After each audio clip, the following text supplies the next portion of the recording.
Well, what's up, everyone? Welcome back to The Collision. Daniel here, and we might be in the dog days of the summer movie season, but The Lion is still the king of the jungle. Beast just hit theaters. I've seen it, so let's talk about it.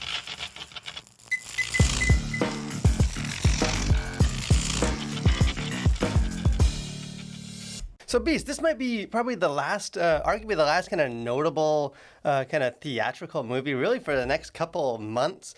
Kind of sort of dumped in kind of the end. School's gone back, and this is usually where you kind of just get the movies that studios aren't super excited about, just sort of these B movies and kind of usually the more garbagey movies. But this is, if you guys know me well at all, you know this is the kind of movie that I enjoy. I love these sort of survivor kind of horror, thriller, creature movies.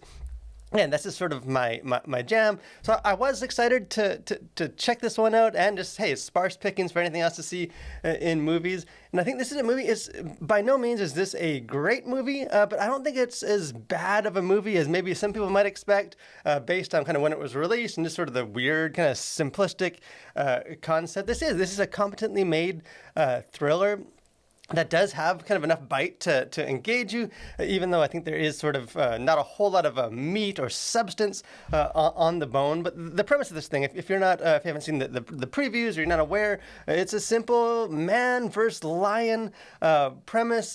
Idris Elba, great actor, is playing kind of a grieving kind of single dad who recently divorced, and his ex-wife passed away. So he brings his two daughters kind of to his wife's homeland in Africa to go on a safari and try and kind of reconnect with them. Things go awry. There ends up being a rogue lion relentlessly hunting them.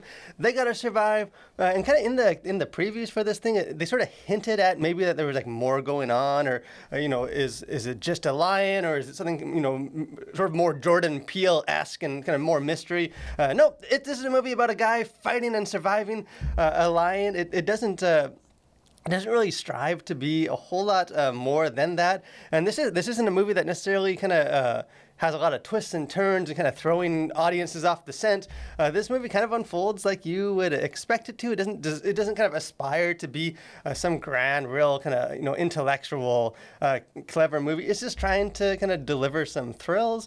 And I think even just another kind of thing from the previews that I wasn't sure about going in is it kind of hinted at maybe that this would be sort of like a real silly kind of creature. Because you sort of see Idris Elba's character kind of like punch the lion in the face, and kind of wondering, are they going to go down that route, where it's sort of like an Arnold Schwarzenegger and he's like body slamming the lion and making some kind of one-liner quip. They don't do that either. This movie is played kind of surprisingly straight, surprisingly kind of contained, sort of. And again, this movie is only like an hour and a half, so it doesn't outstay its welcome. It's just sort of a short kind of well-crafted thriller. And I'll admit, when this movie started, I wasn't kind of sure what I was feeling about this movie, thinking, hey, I see now why this movie is dropping in the middle of August. But kind of as this movie progressed, kind of went on, it kind of won me, kind of increasingly won me over. And I'd say this is very much still a B movie, but everyone involved in this movie is definitely bringing their A game. And I think it kind of elevates this movie almost to be better than it has any kind of reason or to be. And kind of the two areas of that, I think, with the directing and the acting. The director of this, and he is doing all he can to elevate this movie. This movie it has some great cinematography of sort of the lush kind of African landscapes and the animals, and even just the way that the thing's filmed, like with some of the action or the tension, it's constructed and crafted really well. The way that the shots are done to kind of immerse you in the action, and even something that maybe some people won't pick up on, but almost like not to the extent of like the 1917 war movie that came out a couple of years ago, but similar to that there's a lot of kind of long, kind of without any kind of cuts, tracking shots where he just does sort of some clever things, and it's not this sort of frantic kind of cutting to this, but he immerses you in that. And I will say, as far as sort of the directing and some of that, again, this obviously the lion, and this is not a real lion. It is a fully digital creation, but it looks great. You don't. It's not distracting the fact that you obviously know it's not a real lion. This thing looks real. It acts real. So again, if you're against sort of the digitalization, you want practical, give me a real lion. I didn't have any kind of issues with that. But also just the action is Idris Elba. It's kind of weird that that he's even in this movie. He's like an A-list kind of actor. He's great. This sort of seems like kind of a weird movie that he signed off on. I don't know what the reasons for that, but he does a great job. He delivers kind of a more. Obviously, he's built like a big macho kind of action hero, but he plays this as more of like a grounded, just sort of relatable, kind of believable, nuanced kind of father figure. He's grieving. He's not some like superhero. He's just sort of doing the best he can for his daughters, and both of his daughters in this are good. Sort of the older teenage one, I think, is maybe a little bit better. The younger one is just a child actor, and she seemed a little too you could tell it came across more she's acting, where the other characters seemed a bit more believable. As far as kind of content to consider in this is an R-rated movie, but at least to me, I think it's very much sort of on that line for being kind of between a PG-13 and an R. As far as like profanity, I didn't hear any F-bombs, any F-words in this. Maybe I missed one, but I don't think so. Not a ton of profanity. There's one kind of S word, one H word, and then there are multiple, maybe 3 or 4 kind of uses of the Lord's name in vain, sort of OMG or JC. So a couple of those. And their sexuality, there's no sexuality in this thing. Violence, presumably this is where the R rating comes from. There is kind of blood and violence, sort of as this lion is kind of mauling these characters and taking them out. Again, I think it does sort of ride that line of like a PG-13. And I would, at least for me, I would say the violence in this is kind of more disturbing rather than like gratuitous. You definitely see characters that are left bloody, and you kind of see like, the deep gash marks, and one of the more disturbing scenes. You kind of see a character that had been killed by the lion, and you kind of see that the throat has kind of been cut and it kind of zooms in for a second. But I'd say you sort of have some of those moments to say this is sort of this violent, dangerous situation, but you don't have sort of this like gore fest of characters like their insides aren't spilling out. You don't really even see the lion kind of mauling. You see the after effects of sort of characters with some cuts on them, but you don't see the lion like eating people in close up. And this movie is not trying to like gore, just be a gore fest or gross people out, or just try and be super violent and be edgy.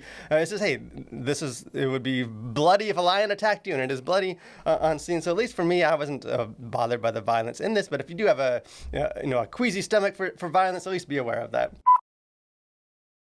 As far as themes, kind of things going on beneath the surface of this movie, it's like an hour-and-a-half thriller. Don't have a whole lot of room to really explore and give a whole lot of depth to some of the themes, but I do think there's some interesting stuff going on in here. Kind of the one, just to kind of get out of the way first, this is not a preachy movie by any means. But there is sort of this sense of sort of this, anti-poacher and kind of man disrupting nature, and this lion is sort of provoked by these poachers that kind of kill the rest of its pride, and now it's kind of off for revenge. And it does sort of give sort of this message of sort of the law of the jungle is all kind of perfectly balanced, but man kind of comes in and disrupts it. And one of the characters even says they've learned who the real enemy is now that it's fighting back. So you do get a sense of that, but at least for me it didn't come across as some super preachy thing. But maybe the more, at least from like a Christian perspective, a more interesting or thing to kind of work through as far as themes is, again, this movie is called Beast, and it kind of plays around a little bit with that of just sort of battling beasts. And I think, although, again, this isn't like a super deep movie, but there's several ways, I think, to approach sort of who that beast is, what beast is being battled. Obviously, on the surface, it's a literal lion as the beast, and that's sort of the tension of the movie. And that's how I think most people will approach this. But there is, the movie at least opens the door to like interpret it more in like a metaphorical sense of like sort of this quasi-spiritual thing. And again, like, as Christians, as Scripture in 1 Peter 5:8 says, be alert and of sober mind. Your enemy, the devil, prowls around like a roaring lion looking for someone to devour. Again, I'm kind of hesitant to try and like over-allegorize these sort of Hollywood films and kind of force it into that, but the film kind of does that itself. The lion, like one of the locals, like the word they use to describe the lion that's attacking is translated as devil, and you even kind of see like kind of like a one shot that kind of lingers on like the steeple of a church. And so there kind of is an underpinning of like sort of the spiritual sense. And I think as a Christian, it can be kind of interpreted or taken as sort of this imagery of this father that's trying to do all he can to protect his daughters, protect his family from this lion. And kind of as the film goes on, like the lion kind of gets damaged and burnt and like looks more and more almost like demonic or very villainous as it goes. So I do think that there is some stuff in there that can kind of be taken, even if the film necessarily isn't pushing that. I think Christians can kind of interpret it that way. And I think maybe more of what the film is